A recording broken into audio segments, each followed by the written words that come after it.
Tchac, ok, ça tourne, wesh l'équipe, bien ou quoi? 97e jour, 97e vidéo. Installez-vous, mettez-vous à l'aise comme d'hab, bientôt 100e jour carrément. Je viens de le voir, là, 97, ça fait beaucoup quand même. Hein. Après, je vais pas te mentir, j'ai fait du bluff un peu au milieu, mais premier semestre, on va dire, ça fait 100 jours. Bon, j'espère que vous allez bien. Moi, pour ma part, tu connais, comme d'habitude. Si je fais une vidéo, ça veut dire que c'est d'art de ouf, tu vois. C'est rare quand je fais une vidéo quand je suis pas bien. Bref, vous l'avez vu dans le titre, aujourd'hui, on va aborder une vidéo un peu plus sérieuse. Alors moi, je vais essayer de faire un truc structuré, même si je vais pas te mentir, j'ai pris des notes, mais là, je les ai pas parce que je filme avec mon téléphone. Mais quand même, je vais essayer de faire la chose de manière concise afin que vous ayez toutes les informations en un temps limité, quoi, pour pas que je vous prenne 10-15 minutes parce que sinon, flemme, les gens ils vont quitter et ça va pas me faire assez de minutes de visionnage. C'est-à-dire qu'au niveau de la fidélisation de l'audience, on s'en bat les couilles. Bref, en gros, donc, on va parler de la vie sociale en prépa et je vais prendre mon exemple, étant donné que si tu me suis, tu vois, tu sais que je suis en prépa. Je vais prendre mon exemple pour illustrer ce que c'est la vie sociale en prépa. Déjà, je pense dans un premier temps, c'est important que j'expose, on va dire, la classe préparatoire, tu vois, en général. En classe préparatoire, en fait, ce qu'on attend d'un élève, c'est totalement différent de ce qu'on pouvait attendre au lycée. Vraiment totalement différent. En fait, au lycée, il faut savoir que c'est un peu un formatage, vu que l'école, elle est obligatoire jusqu'à 16 ans. Au lycée, en fait, le but des profs et le but de l'éducation nationale, c'est vraiment de formater les élèves, tu vois, de leur apprendre vraiment les bases pour qu'ils puissent après partir dans d'autres études. Et donc du coup, la charge de travail attendue et surtout ce qu'on attend d'un élève, c'est totalement différent du supérieur. C'est-à-dire que très concrètement, quand tu es à la fac ou en classe prépa ou en DUT, n'importe dans le supérieur, ce qu'on attend d'un élève normal, c'est de faire des recherches au-delà du cours, de creuser d'autres aspects qui vont plus loin que le cours du prof, de faire son travail régulièrement, même de poser des questions. En fait, vraiment, il n'y a plus que l'aspect scolaire, mais il y a un aspect vraiment au-delà. Vraiment, comme des recherches universitaires, tu vois. Même si ça vient un petit peu plus tard, déjà, ce qu'on attend en première année de personnes qui sont dans le supérieur, c'est une autonomie de ouf. Une autonomie et surtout une prise de conscience. Franchement, je pense que c'est ça la prise. 80% des gens qui sont à la fac, tout ça, je dis des chiffres au hasard, tu vois, je sais pas, mais en tout cas, je pense 80% ils sont encore dans un esprit lycéen, tu vois. Je te dis ça parce que même moi au premier semestre là, c'était la même chose et je regrette de ouf, tu vois. Genre on a en fait ce côté où en gros on pense que c'est un peu comme au lycée, c'est-à-dire qu'on va donner au prof ce qu'il attend, on va faire juste notre travail régulièrement, on pense que ça va passer, basta, mais c'est pas comme ça. En fait, là on est vraiment dans un truc où on attend plus de nous, et ça, il y a peu de personnes qui le comprennent, tu vois. Même celles qui réussissent tout ça, elles l'ont pas forcément compris. Je te dis ça parce que moi, je suis dans ce cas-là. Genre là, vraiment, je te jure, c'est un truc de ouf comment je l'ai pris à la légère. Genre là, premier semestre, tu vois, j'ai 10 de moyenne. Pourquoi? Parce que j'ai fait vraiment le strict minimum.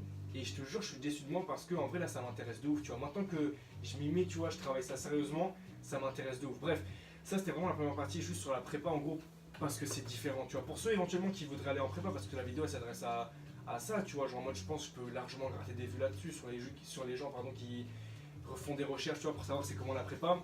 Mais attendez-vous à vraiment travailler plus et différemment, genre vraiment la prépa ça va être 90% de votre vie. Vraiment, genre là je sais que la vidéo, le titre c'est ma vie sociale en prépa, ou je sais pas, un bail comme ça, je vais y venir, tu vois, mais déjà il faut comprendre l'environnement dans lequel on évolue, tu vois, la prépa c'est vraiment hard. Quand on dit que c'est que travailler pendant 2 ans, moi au début, tu vois, je me suis dit non, tu vois, je vais réussir à faire des trucs à côté et tout ça. Le fait est, j'arrive, tu vois, à faire des trucs à côté, mais c'est compliqué. Bon, pour prendre mon exemple à moi, en gros, ce qui se passe, c'est que à côté de la prépa, j'ai des trucs. Genre, j'ai une copine, je l'aime de ouf, tout ça, je suis grave bien. J'ai des potes, tu vois, c'est carré aussi, il faut que je les voie, tout ça. J'ai des projets, je travaille sur des projets humanitaires, tout ça. J'ai ma famille que je dois voir, tout ça, c'est archi important pour moi. Et c'est dur en fait de gérer tout ça en même temps. Au début, tu te dis ouais, je vais le faire et tout, mais en fait, c'est dur de ouf parce que quand tu regardes juste le fait que je fais cette chaîne, je fais une deuxième chaîne là à côté avec mes potes. D'ailleurs, je vais mettre le lien en description, allez regarder tout ça comme ça, tu vois, peut-être on perce, on sait pas, je peux arrêter la prépa. On va les couilles, c'est pas le sujet. Et quand tu additionnes tous ces petits trucs là, tu arrives à un truc où en fait, chaque imprévu, chaque petite chose en plus dans ta vie, tu dis merde, putain, ça casse les couilles. Genre, j'ai pas prévu ça, c'est mort. Parce que quand t'es en prépa, t'arrives à un stade où en gros, tu dois te faire un planning archi précis. Tu vois, tu dois te faire un planning extrêmement précis de toutes les tâches que tu dois accomplir dans une journée. Tu Tu vois, tu peux rien laisser au hasard. C'est pas genre, tu te lèves à telle heure, tu chilles. Dans les faits, ça se passe comme ça, tu vois. Tu peux pas tout prévoir de A à Z, c'est impossible. Même quand tu fais des plannings, il faut qu'ils soient raisonnables pour réussir à les tenir. Mais normalement, c'est ça, tu vois. C'est vraiment que respecter les trucs. Et du coup, chaque imprévu, ça te prend la tête de ouf. Moi, je sais que c'est comme ça en tout cas. Alors, moi, j'ai prévu de faire quelque chose, j'ai prévu de voir telle personne, j'ai prévu de voir ma femme. Et au final, tu vois, ça le fait pas. Parce que, genre, j'ai prévu un bail, on m'appelle, on me dit, ouais, faut que tu fasses un nain. Ou je me dis, ouais, demain j'ai DS. Et au final, il y a tout dans ma tête ça se barre en couille, tu vois. Et je te jure, c'est ça qui est vraiment compliqué. Au premier semestre, j'ai fait le choix de continuer mes projets à côté, de continuer à regarder sur YouTube des vidéos, d'appeler ma mif, tout ça, nanana. Et au final, j'ai délaissé les notes. Et là, maintenant, deuxième semestre, j'ai dit que j'allais privilégier les notes. Et du coup, c'est grave compliqué de réussir à gérer tout le reste, tu vois. Je dois avoir mes potes, tout ça, ils m'appellent. Je dois voir ma copine. Je dois faire. Je te jure, c'est dur de ouf. Chaque petit truc en plus, en fait, tu pètes un câble. Parce que, voilà, moi en tout cas, c'est mon ressenti personnel, tu vois. Genre, vraiment, tu vois, je dois appeler ma famille en Serbie. Je dois lire l'actualité. C'est des petits trucs, en fait. Genre, tu, tu sais que tu dois les faire. Moi, en mode, j'en ai besoin, tu vois. Mais si tu additionnes tous ces petits trucs-là, plus les trucs principaux à côté, le travail, tout ça, c'est vraiment compliqué. Après, moi j'aime bien parce que ça veut dire que tu as des journées grave chargées, tu vois. Et en mode, t'as pas le temps de t'ennuyer. T'es bien, genre tous les trucs ils sont là, ils sont carrés, t'es obligé de les faire. Et même quand tu remplis pas tout, au final, ta journée elle sera quand même remplie. Je crois que j'ai blablaté de ouf là. J'ai parlé pour rien dire de spécial. Mais en tout cas, voilà, franchement, si je devais dire une chose pour résumer, c'est que c'est pas qu'il y a peu de vie sociale en prépa, parce que là à l'heure actuelle j'ai une vie sociale de ouf, tu vois. Après tu me diras j'ai pas des notes de ouf, donc je sais pas, je peux pas trop comparer. Mais en tout cas, je pense que c'est plus un choix surtout, une mentalité à adopter et ça dépend des personnes, vraiment. Genre l'organisation ça fait tout. Je te jure, tu peux te dire, c'est impossible de travailler tout le temps. Je te jure, moi, comme je t'ai dit, il y a une go, la Kekra, tout à l'heure, elle a pleuré carrément, on était au CDI, elle a commencé à pleurer, tu vois. Ça lui a dit, ouais, Adèle, tu penses à toi, merde, je dis, ouais, faut pas que je dise les blagues, sa grand-mère. Ouais, bon, on dit que sa mère, hein. Ouais, ça lui a dit, ouais, tu prends ça trop à cœur, tout ça, non, mais c'est vrai, tu vois. Genre, c'est chaud, faut pas trop se la buter, sinon tu tiendras pas. Je pense que la prépa, c'est comme une course d'endurance, c'est pas un sprint. Un sprint, t'as capté, tu donnes tout au début, clac, clac, clac, tu cours 200 mètres, c'est fini. Ça y est, après truc. Endurance, c'est pas pareil. Endurance, c'est tu commences tranquille, tu trottines, à la fin tu galopes, Narvalo. À la fin, t'es là, tu donnes tout, tu vois. Bah là, c'est la même chose. Quand j'ai commencé, je me suis échauffé de ça, j'étais un peu essoufflé. Au début, je peux pas te mentir, le cardio, il a pas tenu.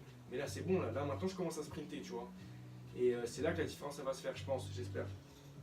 J'espère que les notes, elles vont parler pour moi, tu vois. Là, je parle trop. Je préfère que ce soit mes notes qui parlent. Genre, je vous montre juste mes notes comme ça. Là, t'es mal, là.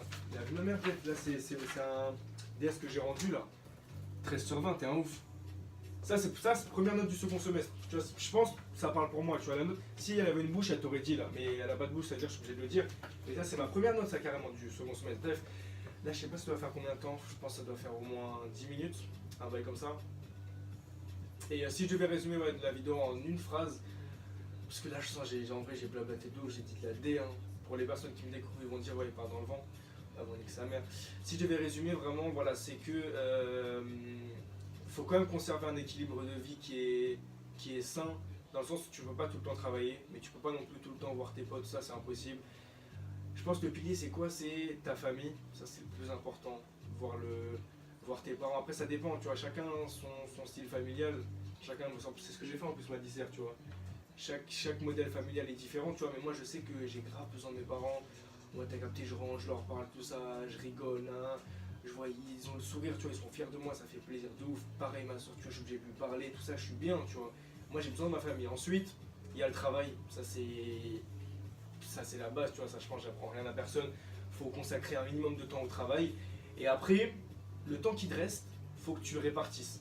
T'as capté, si t'as un gars ou une copine, faut continuer à le voir parce que c'est important de ouf. Moi, tu vois là, à titre d'exemple, ça, en ce moment, tu vois, ça se passait pas grave bien de ça et ça prend la tête de ouf. Je te jure, ça prend la tête. C'est même pas question de canard, tout ça, c'est juste ça prend la tête. Genre, tu te dis, frère, c'est nul, tu vois, ça se passe comme ça, mais genre, moi, j'ai besoin que ça se passe bien. T'as capté, t'as besoin de soutien, tu vois. Donc, avoir un soutien, genre, soit au niveau de la famille, soit au niveau de tes potes, non, mais c'est pas pareil. La famille et les potes, tu peux pas mélanger. Du coup, voilà, vraiment famille, travail, potes et copain, copine. Je Je pense que c'est quand t'as ça et que t'arrives à vraiment bien gérer, c'est carré de ouf. Moi, c'est ça qui me permet au quotidien, tac, tu vois, je suis vif de ouf. Tu vois, petite blague à droite, à gauche, prêt, bonne humeur, toujours bonne humeur. Je te jure, c'est grave important ça aussi. Toujours, même quand t'es pas de bonne humeur, faut être de bonne humeur, tu vois, pour mettre de la bonne humeur aux gens. Bref, je pense que j'ai tout dit.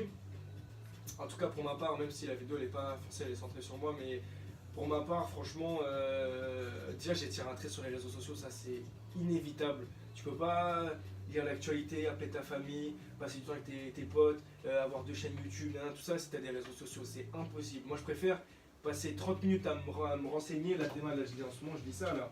En ce moment, je dis courrier international. Je préfère passer 30 minutes à lire ça carrément, à lire des bails sur la Crimée, sur la Palestine, sur le Kosovo, apprendre des choses plutôt que passer 30 minutes à voir des gags sur Twitter dire bonjour à tous, sauf à ceux qui mettent les céréales avant le lait. Vas-y, casse-toi, frère.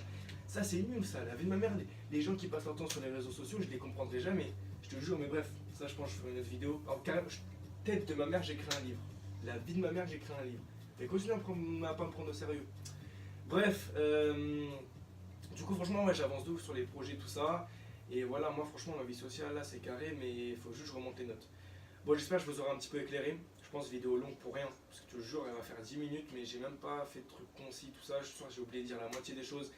Mais bon, nique sa mère, hein, c'est ça l'avantage et les inconvénients de l'authentique. T'as capté, c'est pas de texte préparé, je me pose, je parle, je dis de la D, et après je coupe. J'espère que vous avez quand même suivi jusqu'au bout. On se pète demain pour le jour 98 si j'ai de l'inspi. Mais là, normalement, j'ai 2 bonnes vidéos qui vont arriver. Genre, j'ai prévu de faire 2 vidéos. Du coup, bref, on se pète demain pour le jour 98. Je t'ai dit, j'ai 2 vidéos sûres. Elles sont énervées, elles arrivent. Prenez soin de vous, l'équipe, on se pète demain.